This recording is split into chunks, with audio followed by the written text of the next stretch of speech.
이혼 중이라는 말을 듣고 한 남자를 만나게 됐습니다. 하지만 그 와이프는 법적으로 정리가 안 됐기 때문에 저를 고소하겠다고 합니다. 소송을 진행해서 판결문을 받게 되면 해당 판결문으로 직계 가족에게 알리는 것은 죄가 되지 않는다고 알고 있는데요. 제 잘못으로 인해 부모님이 큰 상처를 입게 될까 걱정됩니다. 판결문을 제 가족에게 알리겠다는 여자 말릴 수 있는 방법은 없을까요? 라고 보내주셨습니다. 이혼 중이다라는 말을 믿고 만나시긴 했지만 일단은 가정에 있는 남자를 만난 건 좀 잘못을 하신 거는 아마 알고 계실 거라 생각이 됩니다. 간통죄가 폐지되긴 했지만 이 상간녀나 상간남을 상대로 한 소송은 일단 가능하겠죠, 마배 변호사님? 네, 간통죄는 폐지됐기 때문에 형사적인 처벌은 받지 않습니다. 네. 그렇지만 그로 인해서 발생한 민사적인 책임은 여전히 존재하는데요. 예. 간통한 사람의 배우자는 그 상간자를 상대로 또는 간통을 한 자신의 배우자와 그 상간자 둘을 상대로 소송이 가능합니다. 그렇군요. 각각을 상대로 소송을 할 수 있다라는 네. 것이고요. 자, 그리고 지금 이럴 경우도 있지 않겠습니까? 만약 상대가 나 미혼이다라고 속였다든지 아니면 뭐 상당 기간 이미 별거 중이었다면 얘기가 좀 달라지지 않을까 싶은데 박 변호사님 좀 어떻게 보시는지요? 예. 만약에 불륜 상대방에 대한 소송은 불법행위에 대한 손해배상 소송입니다. 예. 따라서 그 불륜 상대방에게 자신의 배우자가 미혼이라고 속여서 예. 결혼 사실을 몰랐다면 불법행위 성립 자체가 되지 않기 때문에 손해배상을 받을 수가 없습니다. 또 배우자와 혼인관계가 파탄되어 별거하던 중에 그 배우자에게 애인이 생긴 경우에도 예. 외도와 그 혼인 파탄 사이에 인과관계가 인정되지 않기 때문에 또 손해배상을 받을 수가 없습니다. 아, 그렇군요. 알겠습니다. 그리고 상담 내용 중에 이런 말씀을 하셨는데 뭐 어떤 소송에서 판결문을 받았다면 그 판결문 내용을 직계가족에게 알리는 것은 문제가 없다라고 지금 알고 계신다고 했는데 자, 이 부분 좀 짚어볼게요. 마 변호사님 실제로 그렇습니까?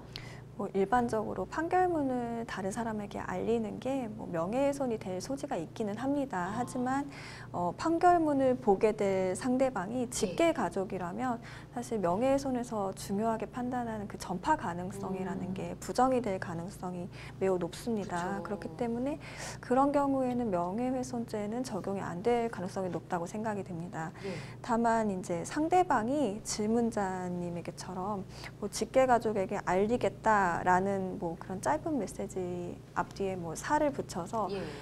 이런저런 협박성 메시지를 보냈을 때 예. 그런 경우에는 그 통보 자체가 그 질문자에 대한 이제 협박이 될 수 있는 그쵸. 거죠. 그런 경우에는 그 부분을 협박죄로 처벌할 수 있는 가능성이 있습니다. 아. 그래서 어떤 좀 이런 협박이 될 수 있다는 점에서 인지하고 계시는 분들은 네. 그냥 불쑥 찾아가서 그냥 판결문을 넘겨서 알리고 돌아오는 경우도 간혹 있습니다. 아, 그렇게 되면 실제로 사실 그런 경우 막기가 있구나. 어렵습니다. 네.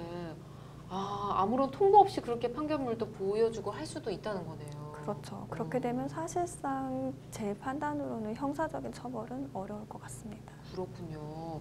차라리 지금 상담자님처럼 이렇게 사전에 통보를 한 경우는 협박죄에 해당할 수 있는 거고요. 네, 그렇죠? 경우에 따라서는요. 알겠습니다.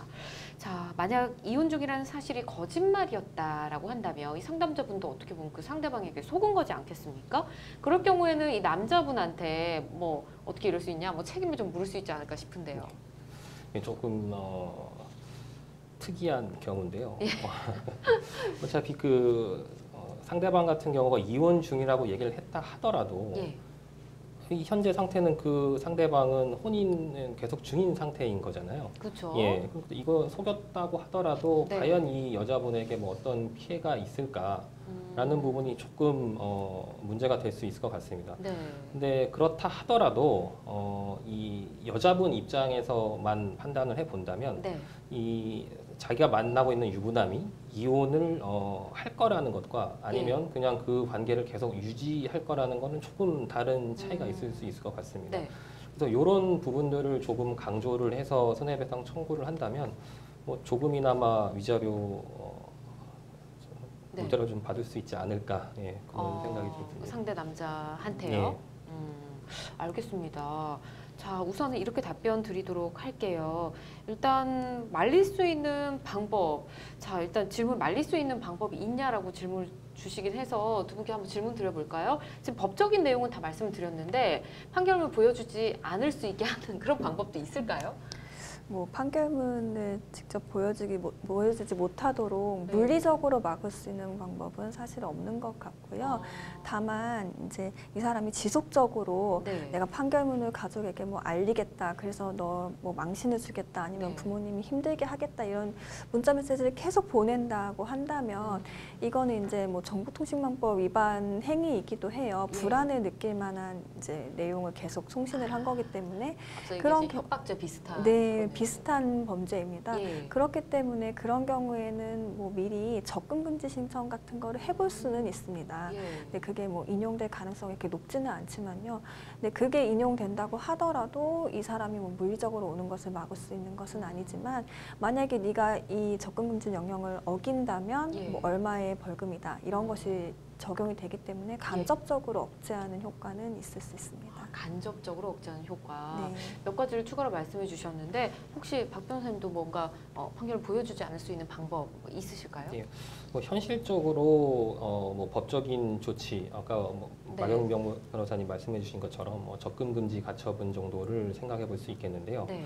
이 접근 금지 가처분이라는 게 사실 상당히 인용되기가 어려운 그런 신청입니다. 예.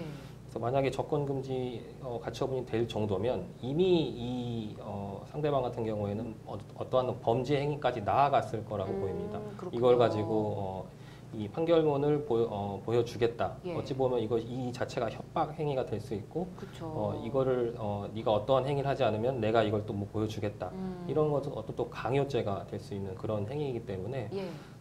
그러니까 어찌 보면 이 선우가 바뀐 거죠. 접근금지 가처분을 위해서는 이런 행위가 있어야 되는데 이런 행위가 있으면 이미 그 상담자분은 고통을 받고, 그렇죠.